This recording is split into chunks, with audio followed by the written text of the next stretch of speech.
আসসালামু আলাইকুম এভরিওয়ান। আজকে আমরা দেখব মাইক্রোসফট পাওয়ার পয়েন্টের প্রথম ক্লাসের যে পার্টগুলো থাকে ফাইল পার্ট, সেই অংশটা আমরা দেখব। তো ফাইল পার্টে যেটা থাকে সেটা হচ্ছে, ধরুন আপনি যখন কোনো একটা ডকুমেন্ট তৈরি করবেন, সেক্ষেত্রে প্রাথমিক যেই কাজগুলো, যেমন ওটা সেভ করা বা ওইটাকে সিকিউরিটি দেওয়া, ফাইলটাকে সুন্দর করে ফরম্যাটিং করা, সেই কাজগুলো মূলত ফাইল অপশানের মধ্যে করা হয়ে থাকে। মাইক্রোসফট পাওয়ার পয়েন্ট মূলত একটা প্রেজেন্টেশন তৈরি করার সফটওয়্যার, যে সফটওয়্যারটি দিয়ে আমরা মূলত আমাদের প্রয়োজনীয় ডকুমেন্টগুলোকে প্রেজেন্টেশন আকারে শো করি। ঠিক আছে, তারপর আমরা যদি ফাইল অপশানটা ওপেন করার পর, আপনি যখন মাইক্রোসফট অপশানটা ওপেন করবেন, সফটওয়্যারটা ওপেন করার পর এরকম একটা উইন্ডো আপনাদের সামনে ওপেন হবে। ঠিক আছে, এরপরে দেখুন প্রথমে যে অপশানটা আছে সেটা হচ্ছে হোম, এবং আমি হোমে আছি। এর উপরে একটা অ্যারো বাটন আছে, এটাতে ক্লিক করলে আপনি যদি মাইক্রোসফটটা ওপেন করে রাখেন, এইটা চলে আসবে। আর যদি ওপেন করা না থাকে, এই অপশানটা আপনার আসবে না, অ্যারোটা, উইন্ডোজটা ওপেন হবে। এরপরে যেটা আছে ব্ল্যাঙ্ক আছে, আর এখানে কিছু কাস্টমাইজ করাই আছে, টেমপ্লেট, যে কোনো টেমপ্লেট নিয়ে আপনি কাজ করতে পারেন। আর আছে ব্ল্যাঙ্ক প্রেজেন্টেশনে ক্লিক করার পর এরকম একটা প্রেজেন্টেশন চলে আসবে। তো আজকে আমরা যেহেতু হোম অপশনের পুরোটা দেখব, তো আমি হোম অপশনে আবার চলে আসলাম, ফাইল অপশনে এসে দেখুন এখানে তো আমরা আছি, যে কোনো একটা আমরা নিতে পারি। এর নিচে যে অপশানটা আছে রিসেন্ট, আপনি যে ফাইলগুলো নিয়ে কাজ করেছেন, এই ফাইলগুলো আপনার এখানে এসে আছে। ঠিক আছে, এরপরে যে পাশে যে অপশানটা আছে সেটা হচ্ছে পিন অপশানটা কীরকম, ধরুন আপনি অনেক প্রেজেন্টেশন নিয়ে কাজ করেন, সেগুলো আপনার কিছু ইম্পর্ট্যান্ট প্রেজেন্টেশন আছে যেগুলো আপনাকে বেশি কাজ করতে হয়, সেই ক্ষেত্রে আপনি পিন করে রাখতে পারেন। যেমন ধরুন এই যে আমি যখন একটা উইন্ডোজের একটা ফাইলের উপর নিচ্ছি, প্রেজেন্টেশন ফাইলের উপর, তখন এখানে দেখুন একটা চিহ্ন আসতেছে, দেখতে পাচ্ছেন? এই যে চিহ্ন আসছে, এখানে যদি আমি প্রেস করলাম, দেখুন এরপরে আমি পিনে চলে গেলাম।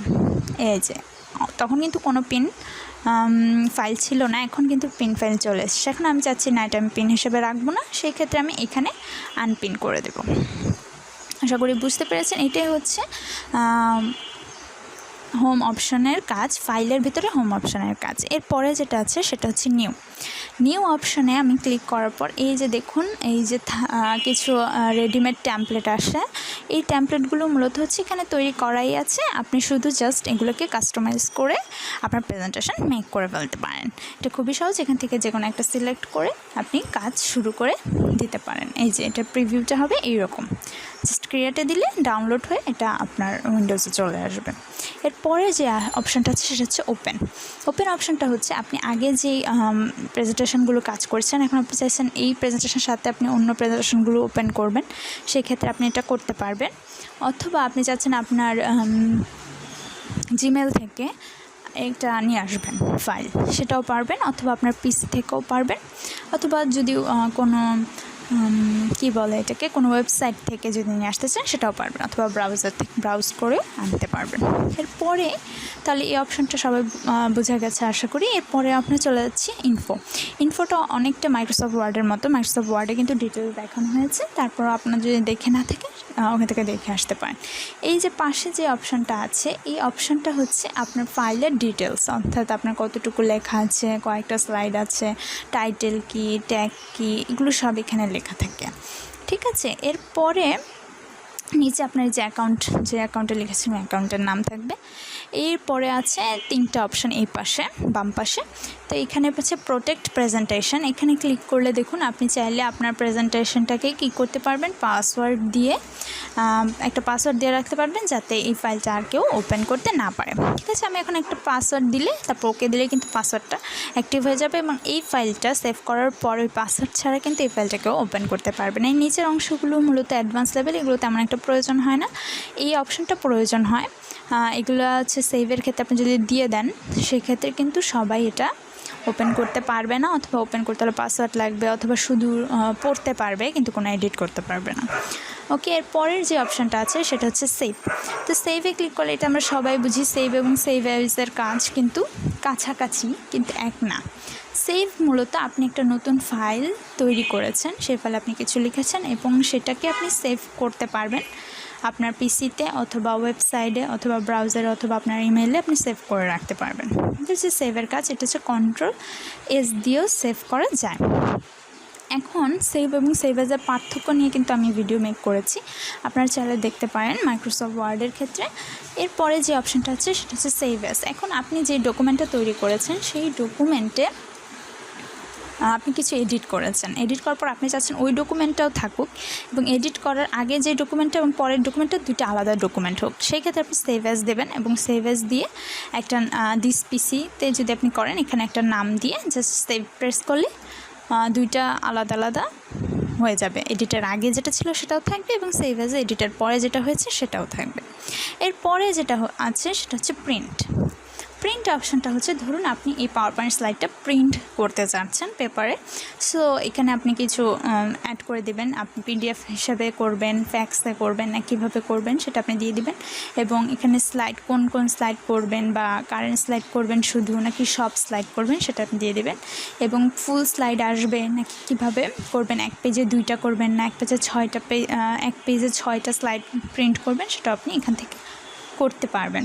এরপর আছে কালার, এখান থেকে আপনি কালার গ্রেডিয়েন্টও দিয়ে দিতে পারবেন, সাদা কালোও করতে পারবেন, রঙিনও করতে পারবেন। এটা হচ্ছে মূলত প্রিন্ট অপশানের কাজ, অর্থাৎ ফাইলটা প্রিন্ট করার জন্য আপনার যা যা করতে হবে সেগুলোই মূলত এখানে দেখানো হয়। এরপরে হচ্ছে শেয়ার, অর্থাৎ আপনি ধরুন মাইক্রোসফট ওয়ার্ডে একটা ফাইলে কাজ করেছেন, এখন এই ফাইলটা আপনি কী করছেন অন্য কারোর কাছে শেয়ার করতে চাচ্ছেন, সেক্ষেত্রে আপনি চাইলে সেভ টু ক্লাউডেও করে এখানে শেয়ার করে রাখতে পারেন অথবা কোনো পিপলের সাথে আপনি এখানে শেয়ার করতে পারেন অথবা ইমেইলে শেয়ার করতে পারেন। অর্থাৎ আমি স্লাইডটা করেছি, আমি ইমেইলে সেন্ড করে দিলাম, আমি সেভ করলাম না, একদম ডিরেক্ট ইমেল করে দিলাম, শেষ, যে যার দরকার সে পেয়ে গেল।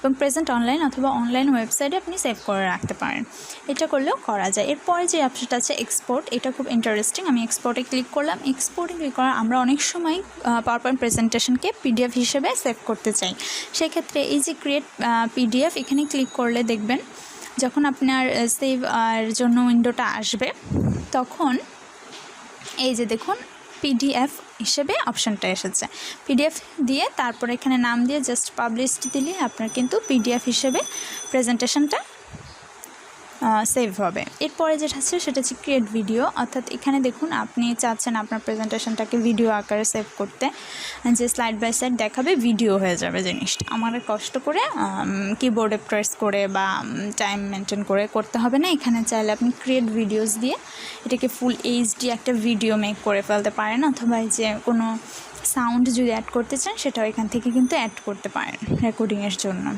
এবং এখানে ক্রিয়েট ভিডিও দিলে MP4-এ কিন্তু এটা সেভ হয়ে যাবে। ঠিক আছে, খুবই ইন্টারেস্টিং একটা পার্ট। এরপরে চাইলে আপনি সিডি আকারেও এটা করতে পারেন। অ্যান্ড হচ্ছে চেঞ্জ ফাইল টাইপ এই অপশানটাও আছে, এবং হচ্ছে হ্যান্ড আউট। ধরুন আপনি এটা যখন সেভ করবেন সেটা আপনি বিভিন্নভাবে নোট বা ব্যাংক যেভাবে আপনি চান সেভাবে এটাকে সিলেক্ট করে জাস্ট আপনি কিন্তু এটাকে সেন্ড করে দিতে পারেন যার প্রয়োজনীয় হিসেবে সে নিয়ে। এরপরে যে অপশানটা আছে, সুতরাং এক্সপোর্ট অপশানটা মূলত হচ্ছে কারো কাছে আপনি যদি ডকুমেন্টটা পাঠাতে চান সেটাকে আপনি অন্য ফরম্যাট করে জাস্ট পাঠিয়ে দেবেন। এরপরে যে অপশানটা আছে সেটা হচ্ছে ক্লোজ, এটা দিলে হচ্ছে উইন্ডোজটা ক্লোজ হয়ে যাবে এবং হচ্ছে আপনাকে সেভ করতে বলবে। আমি প্রেস করলাম, দেখুন এটা দিলে এখানে চলে আসছে, উইন্ডোজটা কিন্তু ক্লোজ হয়ে গেছে। ঠিক আছে, এরপরে যে অপশানটা আছে সেটা হচ্ছে অ্যাকাউন্ট ফিডব্যাক এবং অপশান। এগুলো হচ্ছে আপনি যেই জিমেইল দিয়ে আপনার এই কম্পিউটারটা চালাচ্ছেন বা মাইক্রোসফট প্রেজেন্টেশনটা চালাচ্ছেন সেই অপশানটা মূলত এখানে কাজ করে। এরপরে আছে ফিডব্যাক, অর্থাৎ আপনি মাইক্রোসফটকে ফিডব্যাক দেবেন যে আমি পাওয়ারপয়েন্টের এই সফটওয়্যারটা ইউজ করে আপনাকে ভালো লেগেছে এবং সফটওয়্যারটা আমি ইউজ করে খুব উপকার পেয়েছি, এই জাস্ট ফিডব্যাক আমরা যেরকম দিই 5 স্টার 3 স্টার এরকম। এবং হচ্ছে আপনার মতামত এখানে আপনি জানাতে পারেন যে আমার এই সমস্যা হচ্ছে বা ওই সমস্যা হচ্ছে, এই অপশানগুলো আপনি চাইলে এখান থেকে মাইক্রোসফটের যে অফিস আছে সেখানে পাঠিয়ে দিতে পারেন। সুতরাং এটাই হচ্ছে মাইক্রোসফট ফাইল অপশানের টোটাল কাজ। এখান থেকে আপনারা চাইলে যে কোনো টেমপ্লেট নিয়ে কিন্তু কাজ করতে পারেন। জাস্ট এখানে প্রেস করার পর এই যে ধরুন এটা কিন্তু আমি নিউ অপশানে দেখাচ্ছি, ঠিক আছে। ডাউনলোডিং ইওর টেমপ্লেট ডাউনলোডিং হচ্ছে এবং ব্রাশ প্রেজেন্টেশন এটা, ঠিক আছে। এই প্রেজেন্টেশনটা ডাউনলোড হবে। ডাউনলোড হওয়ার পর আপনি এটা নিয়ে কাজ করতে পারবেন। ধরুন আমি এই প্রেজেন্টেশন হলাম, তারপর হচ্ছে আমি ক্রিয়েটে প্রেস করলাম, ক্রিয়েটিভ রেড প্রেজেন্টেশন ডাউনলোড হচ্ছে, ঠিক আছে। এরপরে হচ্ছে দেখুন চলে এসেছে, প্রেজেন্টেশনটা পুরো মেক করাই আছে। জাস্ট আপনি কি করবেন, এটাকে এডিট করে দেবেন, ঠিক আছে। আশা করি সবাই বুঝতে পেরেছেন। তারপরেও যদি কোনো সমস্যা থাকে বা কোনো সমস্যা হয় আমাকে জানাবেন। ধন্যবাদ সবাইকে। লাইক, শেয়ার এবং সাবস্ক্রাইব করতে ভুলবেন না। Thank you.